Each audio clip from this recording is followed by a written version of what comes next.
First off, I have to tell you that it's an honor to be here with all of you and to be able to share with you what God is doing in Williamsburg Christian Church through our relationship with Mission Alive.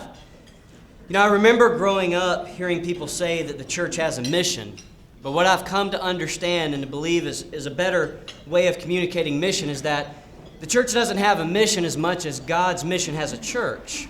And see, that begins to change things for me, it begins to change things for us, and it began to change things for Williamsburg Christian Church, which was a 48-year-old church. In 2006, the 200-member Williamsburg Christian Church was doing a self-study on it, and it began to ask a question.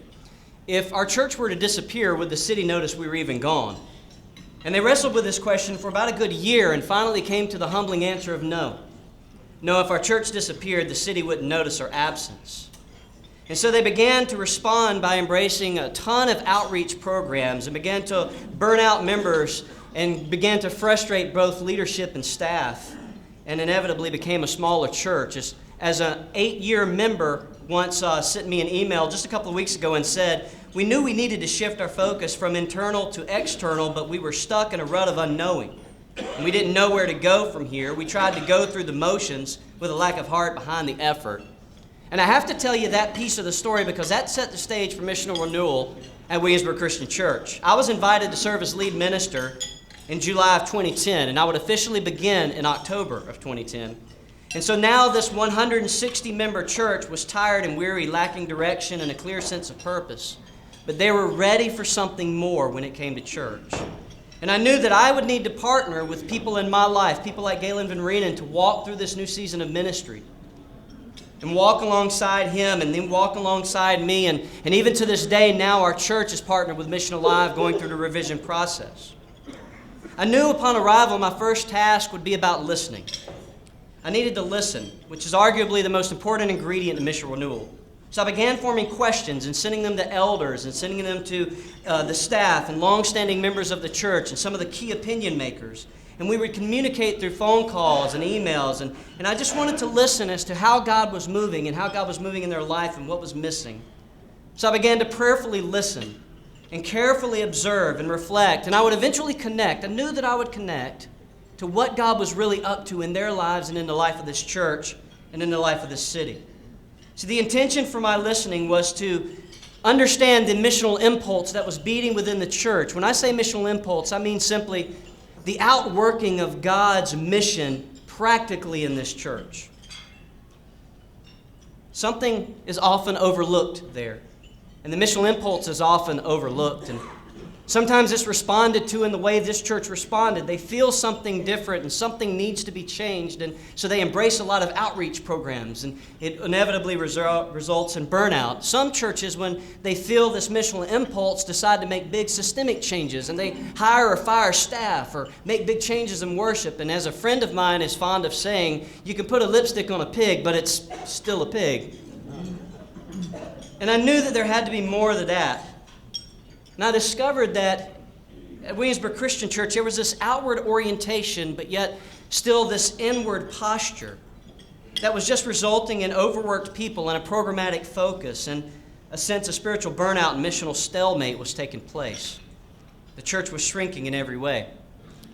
And so we continued listening, and from there I started listening to the city and invited the church along to listen to the city, where we could discover the soul of the city. If a church is going to be on mission with God, it has to understand and know the soul of a city. And when I say soul of a city, I mean the overlooked places, the deepest culture of the city. It's the place where the poor does need good news, and the captives need to be set free, and the blind need to see, and the oppressed need to be set free. And so we began listening to the soul of the city. We were attending nonprofit collaboratives, listening about justice causes, and attending government discussions, me and my shepherds and my staff. And finally, after a season of listening, we formed this new vision at a retreat. And if a vision is a stated picture of what you hope things become, then we knew that vision, the vision statement, every word mattered. And so we wrestled and prayed, and our vision statement was birthed from Luke chapter 4, 16 through 20, and Isaiah 61, and Matthew 28, 18 through 20. And in His grace, we knew that we would become a church joined in God's pursuit of restoring lives. And that became our vision. But we knew we needed some sort of systemic process to wrap around this vision, some sort of organized way of capturing the organic movement of God through this church. And so we developed a ministry process. And over this time, I'm talking with Galen on a weekly basis, and we're reflecting on what I'm learning, and he's leading me and coaching me along the way. And eventually, Galen came to visit our church in this journey and met with my shepherds and helped uncover more things we needed to be on the road toward renewal. All of this journey resulted in so much for our church. It resulted in deconstructing and reconstructing very important ministries for us. For example, we needed to deconstruct our small groups.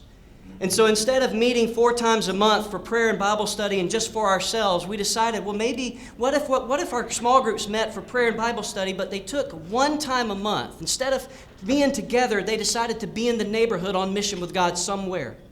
And so we piloted that, where once a month a group would be on mission together in their neighborhoods. And it resulted in transformative stories of a widow's garden being restored, or ice cream parties being thrown and neighbors being loved on.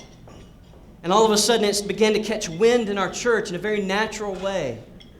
And the next thing we knew, we went from 3 small groups to 9 small groups and have more people wanting to be in small groups than we have small groups, because they heard about the transformative stories that God was writing on our hearts.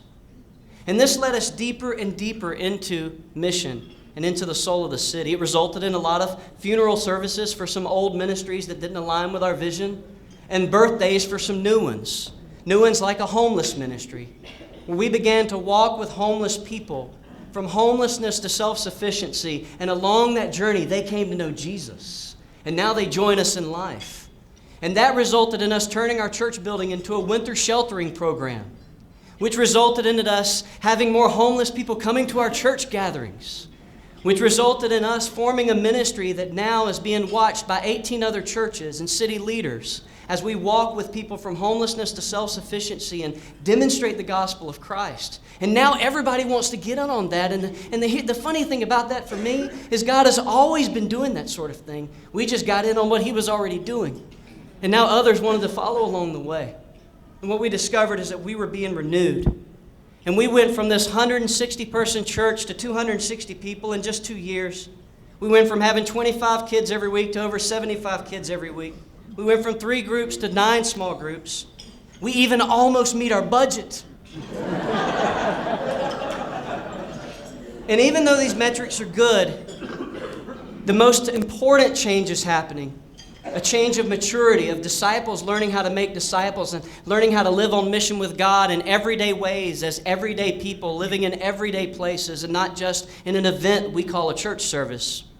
As a matter of fact, one of my elders sent me an email in preparation for this, and he wanted me to read it for you. He said, "What I find very interesting is that I have personally experienced many more opportunities to reach out to coworkers and neighbors and family members away from WCC. Really, I don't think this is coincidence.